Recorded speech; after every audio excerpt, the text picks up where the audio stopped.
और बड़ी खबर इस वक्त आपको बता दें, अफगानिस्तान के सैनिकों का पाकिस्तान पर बड़ा हमला हुआ है। ইসলাম রক্ষাকারী দেশ পাকিস্তান এই রমজান মাসে হামলা করেছে আফগানিস্তানে। আফগানিস্তান স্পষ্ট বার্তা দিয়ে জানিয়েছে এর প্রতিশোধ তারা নেবে। পাকিস্তান বায়ুসেনার হামলায় আফগানিস্তানের সাধারণ মানুষের মৃত্যু হয়েছে 19 জনের। এই রমজান মাসে মুসলিমরাই মুসলিমদের মারছে। আমি ভাবছি এই রমজান মাসে পাকিস্তান মসজিদ মাদ্রাসার উপর কিভাবে আক্রমণ করতে পারলো।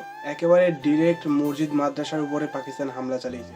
পাকিস্তানের দাবি সেখানে নাকি জঙ্গি কার্যকলাপ চলছিল। এখন পাকিস্তানও দাবি করে ফেলেছে যে মসজিদ মাদ্রাসায় জঙ্গি কার্যকলাপ হচ্ছে। এবার দেখা যাবে আফগানিস্তানের তালিবান সরকার কি করে।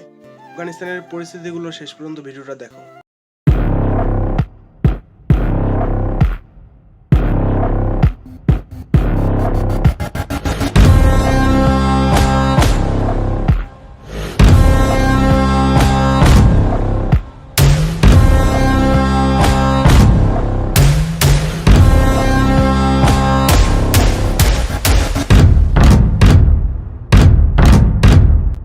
بم راغی بم وکړ چې شو بم راغی هر څه راغی کوټې ټولې وګرځولې هغې کې مې ورندار او بچي ټول پراته دي چې مې پلار و لورګانې او زامن مې ورسره ټول لاړل کور کې موږ څلور کسان لکه زخمي بندي پاتې وو نور ټول لاړې او مېلمانه راکړه وو هغه هم بچ کړله هم زخمي ده نو ټول څوک تباه وه باشه نوم نه پوهېږم 2 نفره دي او څلور لکې پاتې